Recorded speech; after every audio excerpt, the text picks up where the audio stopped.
Good afternoon, garden friends. Today is a very busy day. I'm going to be starting some seeds of gomphrena, zinnias, most. Oh, what else is there? I'll share with you guys all of the ones that I'm going to be starting. But today, I have to get my dapple willows trimmed back.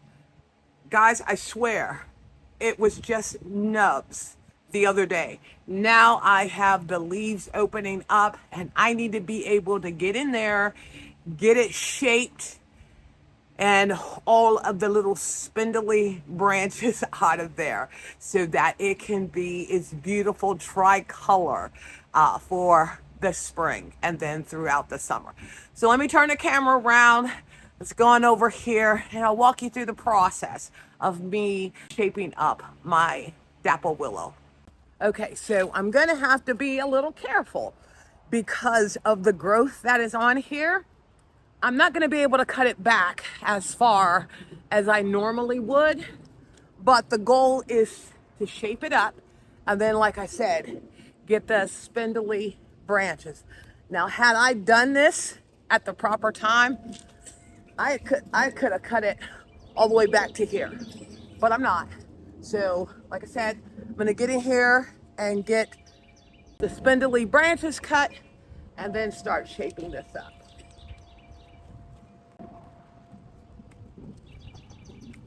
I think I'll just start taking some off the top. And the idea is to stay above the bud. And while this does have new growth on it, I'm not going to worry about it. Because these guys are very, I don't want to say aggressive, but they grow really fast. And they're heavy feeders.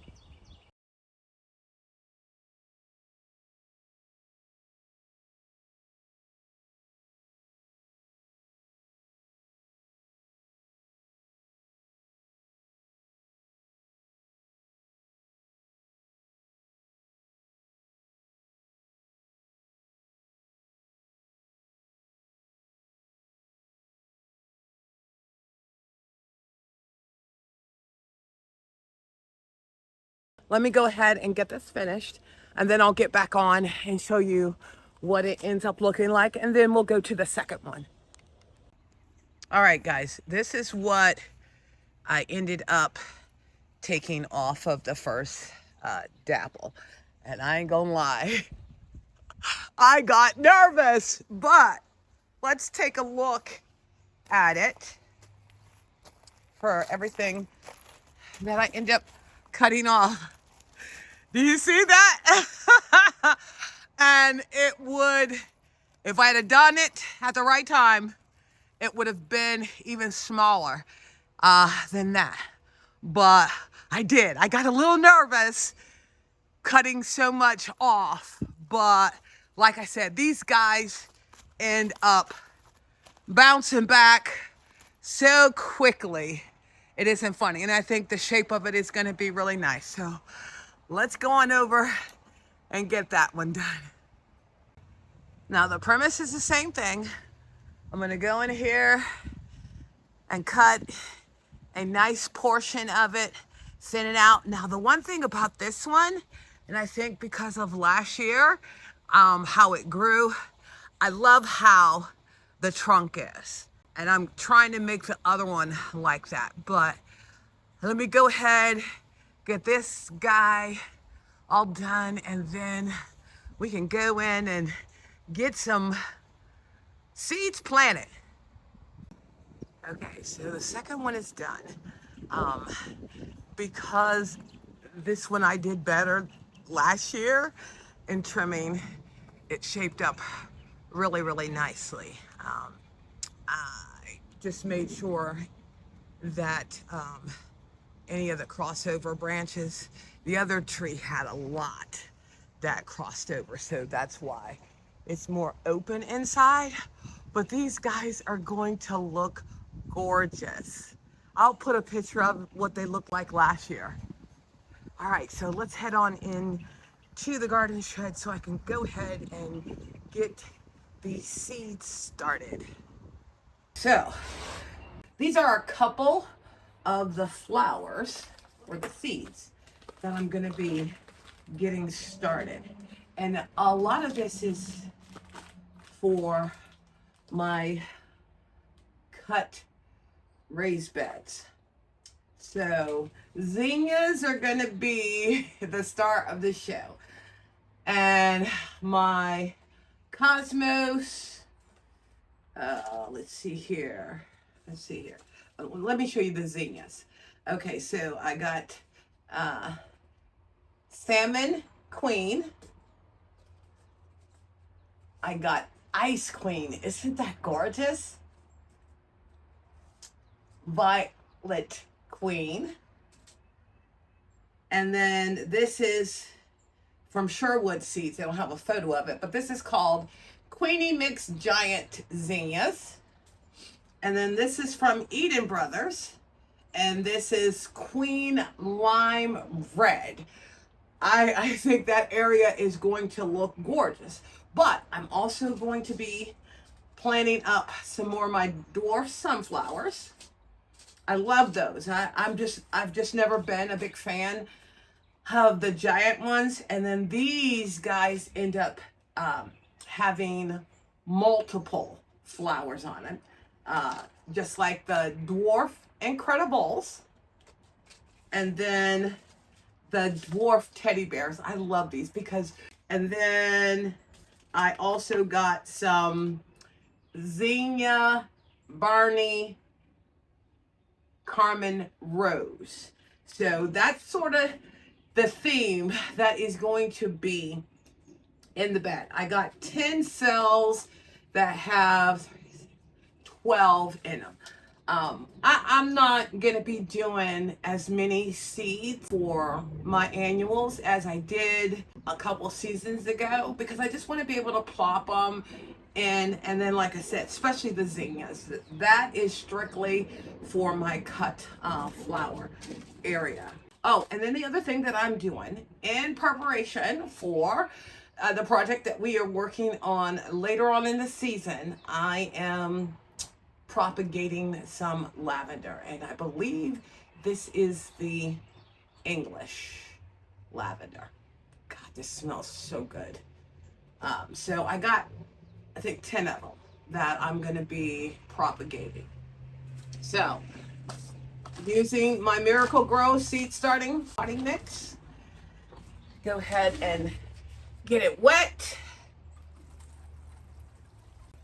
And as you guys all know, you only wet it to where it holds together, not sopping wet.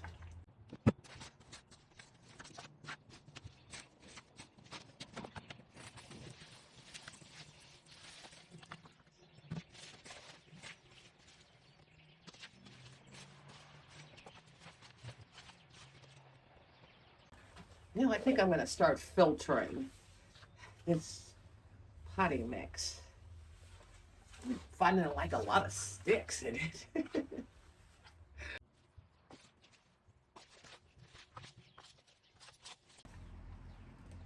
Yeah, that's a little too wet. What you gotta do is just add a little bit more of the soil in here.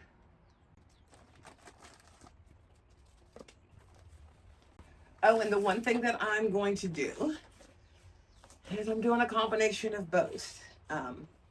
Since the greenhouse is heated, we're not supposed to be getting more long days of freezing.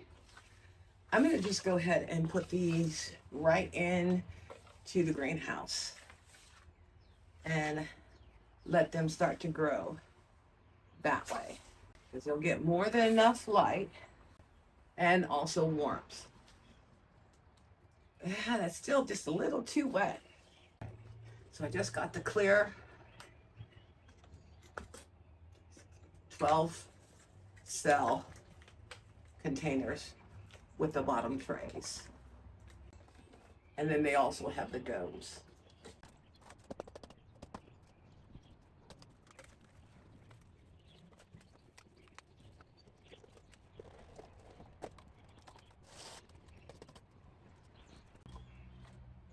I'll tap them all down once I get them filled. Oh, and then guys, I had propagated, I think it was like the end of last year, some mother of a thousands that are doing really, really well in the greenhouse. Okay, 2, 4, 5. I'm gonna do 5 at a time so that I got room. Okay, so let's just move this. let me wipe my hands off. It sounds like it's gonna start raining. Well, that's the beauty of having a garden shed.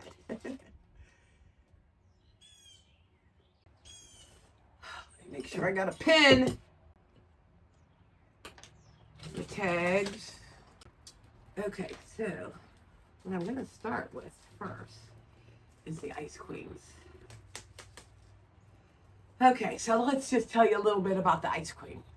Striking bicolor flower with magenta center, grading to pale pink on the edges. Easy to grow annual that produces an abundance of blooms.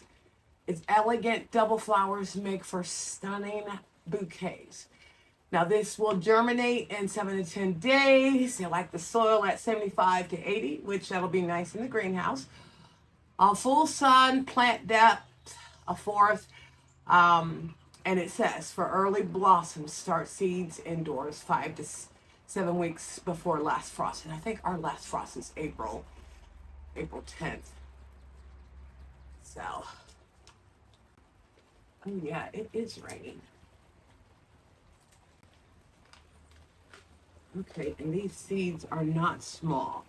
That's the one thing certain ones that are just so tiny. Did I leave? Oops. Yep. And I'm going to poke a hole.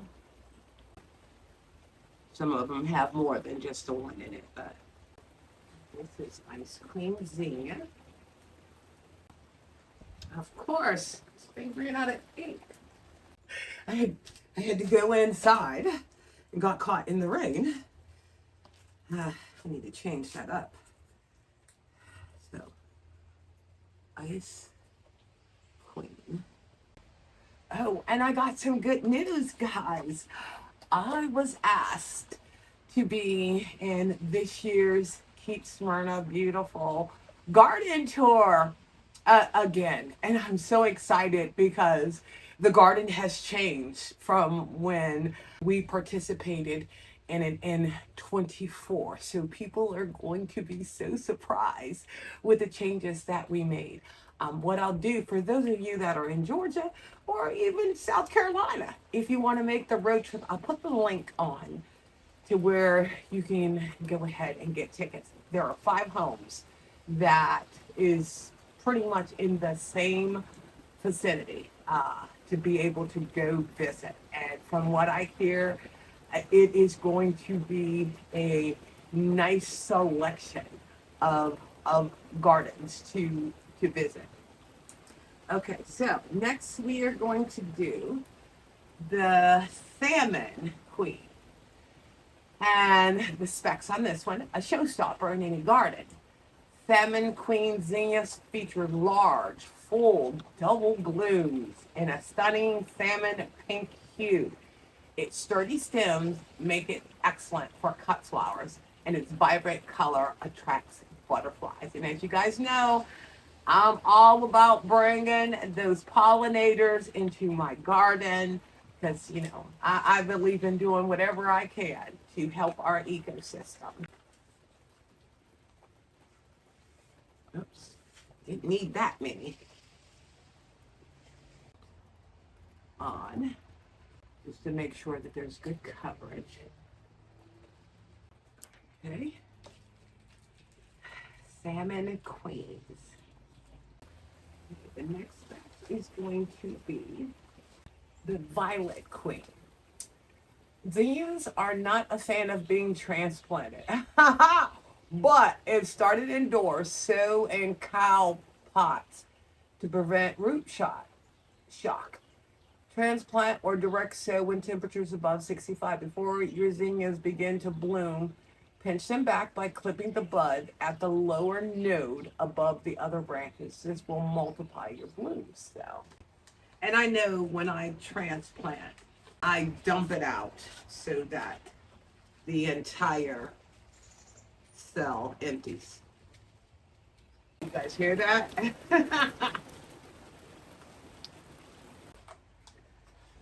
The next is, okay, let me see. I want to do Eden Brothers. Green Lime Red. That just sounds pretty. They love hot weather. So where they're going, they're going to love it. Keep soil moist, not waterlogged. Cooler regions. Okay. Well, we're not a cooler region as of yet on a consistent basis. These are Queen Lime Red. I think I want to do these new Zinnia Barney Giants. I think I did these one year and they were just beautiful. Okay guys, those are the zinnias. Let me go ahead and get these guys finished, set up, and I'm gonna take them in the greenhouse, and then I'm gonna start working on the sunflower seeds. Okay, so I guess I'm not doing cosmos because I can't find my seeds. Looked in my container, could have swore I had bought some, but I'm gonna go ahead and get my lavender done. And I end up watching this gentleman talk about how you do lavender. These guys are young. They do not have any flowers on it because he did say if it had flowers, you cut them off. Now, he didn't use a rooting hormone, but I am. And you know what? No, yes, he did. He did some with the rooting hormone and some without it. I'm doing it with all of them having the rooting hormone because I want these guys to be successful, because these are tied to a project that we're going to be doing later on in the season. And I want to make sure these guys have a nice, healthy start. Getting enough. And then he stated where the greenery of the lavender is, that's where new roots will end up growing. And I got 5 containers. I'm going to put 2 in each one. Got my rooting hormone. Ooh, I need a cup. Oh, and the other thing that I'm going to do, and I'll show you guys, when I planted up my milkweed, I had done the cup with the string in the bottom inside like this, and then used the top. Those guys grew so nice in the greenhouse. So let me just get a little water because I like to moisten the stick before I put it in. Put that over here. And I know some people will say about dipping the root into the rooting hormone, but this is the thing. My plants are nice and healthy, so I don't worry about that. And then the one thing that he also said was, make sure you poke a hole, because what that'll do is that'll help keep the rooting hormone attached. And then he didn't water his until after he got them in there, because then what that does, it allows the soil to gravitate around the plant. And then these guys are going to go also into the greenhouse, but they're going to be in an area where it gets indirect sun until they start rooting. He said that should possibly be in 4 to 6 weeks. And then if that happens, these guys are going to get moved into a bigger containers, get separated and get put in bigger containers so that they will be ready for my project that I'm going to be doing. And man, if I can get all 10 of these, that's going to be great. But this is my first time propagating lavender. So, but like I said, I'm going to use the cups as the greenhouse effect. Oh, and I also got to snip off the corners because he used plastic bags, but the one thing that he had mentioned, having to go in and take the plastic bags off. And I figure if I have the cups with the holes in them, that's something I don't have to be doing on a day-to-day basis. These guys all nice and wet. That's part of the reason why I put the tray underneath here to make sure it was able to drain, and then it didn't drain all over the place. All right, I got everything in here. And fingers crossed that these guys will go ahead and germinate, you know, because that side gets sun for about a good 6 to 7 hours. And I did take the curtains down so that we could have more lighting.